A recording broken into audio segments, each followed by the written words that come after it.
Hello, good day ladies and gentlemen. Welcome to another video. Alam nyo, merong nag-message sa akin. She is asking me, meron na siyang natapos na insurance policy at nagtatanong siya sa akin, ano pa ba yung pwede kong kuhanin na insurance? And I told her, we'll check kung ano pa yung pwede mong ma-avail na insurance policy. Basically, mga kaibigan, yan yung mga common question, no? Na ano dapat yung insurance na dapat nilang kuhanin. Kung tayo po ay magre-refer doon sa hierarchy of financial needs, talagang nandun po sa pinakauna, sa pinakababa, yung health needs, no? Kasi yung health po, it can happen to anyone, anytime. So, dapat meron tayong health fundings na naka-ready po yan anytime. So, yan din po yung kinukuhanan ng insurance, yung ating health needs. Ano yung mga klase ng health insurance policy? Under the health, no? Nandyan po yung critical illness plan. Andyan din po yung HMO, medical insurance, no? So, yan yung mga pwedeng kuhanin.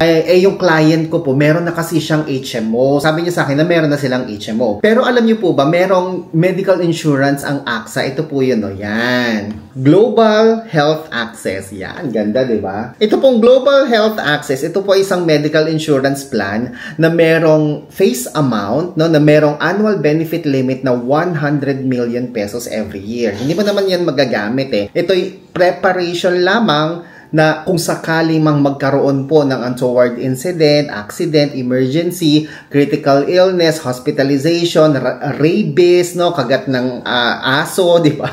Kagat ng mga hayop, dengue, pandemic disease, covered niya lahat yon, yung mga bagay na yon. Yun yung medical insurance. Guaranteed renewable po siya until age 100. So I told her na pwede mo rin i-consider having this kind of plan na tinatawag natin Global Health Access, GHA, medical insurance plan siya. It works like HMO. Yun nga lang yung HMO kasi medyo limited po yung annual benefit limit. Unlike this one, it's 100 million. Meron pa tong annual physical exam or we call it executive check-up, ECU. Meron pa yun nito, no? At marami pang ibang benefits na pwede mong ma-enjoy having this kind of Global Health Access medical insurance plan from AXA. Pero ngayon, sabi ko sa kanya, you can also check on this one, di ba? Ano yan? Yung tinatawag nating AXA Secure. Ayan. Ito pong AXA Secure ay merong premium payment na 7 years to pay lang siya. Okay? 7 years mo siyang babayaran. Ang kagandahan po nito, 20 years yung kanyang coverage. At ang maganda pa po dito, ang death benefit po nito ay 250% ng inyong sum insured. At hindi mo kailangang mategi para may matanggap, no? Hindi mo kailangang mamatay para lang may mapakinabangan. On the 8th year po kasi, sa ika-8 taon, di ba 7 years to pay lang po siya. Sa ika-8 taon, meron ka na kagad annual cash endowment. O di ba ano yun? Ito po ay 8% ng iyong basic sum insured. Dire-diretso po yan taon-taon mula 8th year hanggang 20th year.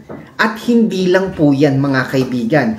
Meron pa po itong cash dividends. Ano po yung cash dividends? Ito po ay non-guaranteed. Yung kanina, guaranteed po yon. Ito po, ang cash dividends ay non-guaranteed benefit that can be earned starting from the end of the 8th policy year. Sabihin mo nang on the 9th year. Diba? Wag na sa 8th year. On the 9th year ka mo na.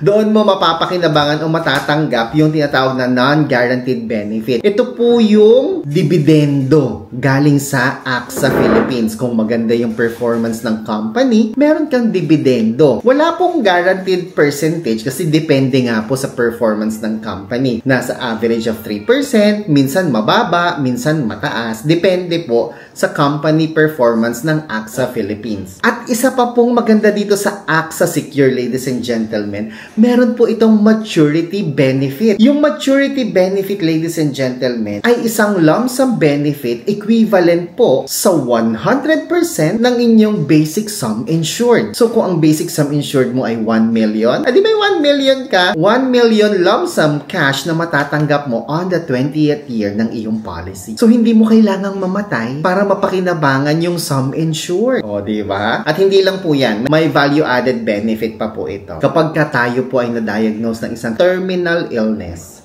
Ibig sabihin, critical, 50-50 na po tayo.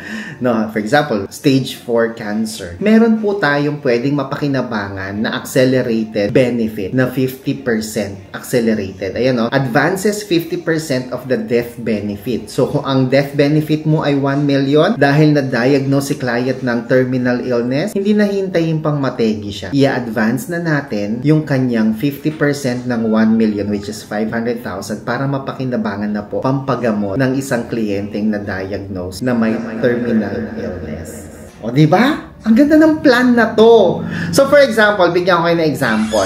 Ang basic sum insured, half 500,000. Tapos, meron siyang death, dun sa 500,000 basic sum insured o face amount, yung death benefit na pwede mong mapakinabangan ay 250% po ng basic sum insured. So, yan po ay 1.2 million. Yun po yung death benefit ng client. Ang annual cash endowment benefit po, marireceive po niya ito 13 guaranteed cash endowment. Yes, guaranteed cash out po ito, no? Hindi kagaya sa mga VUL na non-guaranteed. Ito po, guaranteed siya na matatanggap mo every year, no? 13 times. Matatanggap mo po siya. Magkano yung annual na matatanggap mo? 40,000 pesos. At hindi lang po yun. Dire-diretso mong matatanggap yan hanggang 20th year. Tapos, ang maganda pa po sa plan na to, may terminal illness benefit siya. 50% po, 50% ng death benefit ang matatanggap kung magkaroon man po ng illness o terminal illness ang insured. So, that is 625,000. At kung sakali naman po na walang mangyari kay client, kapag na-reach niya na ang 20th year, the client will receive 500,000 cash upon maturity ng kanyang policy. O, diba? Ang ganda po ng plan na to. I really like this plan. AXA Secure. Yan po mga kaibigan, if you want to know more about this kind of plan, yung AXA Secure, 7 years to pay, 20 years ang coverage, you don't need to die to receive the face amount or the sum insured.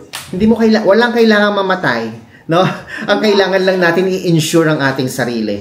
Just click the link found in the comment section sa baba or i-PM po ninyo ako, ladies and gentlemen. My name is Chico Arellano, AXA Philippines po yan, licensed financial advisor. Okay? Ako po si Chico. Enjoy the rest of the day and God bless po.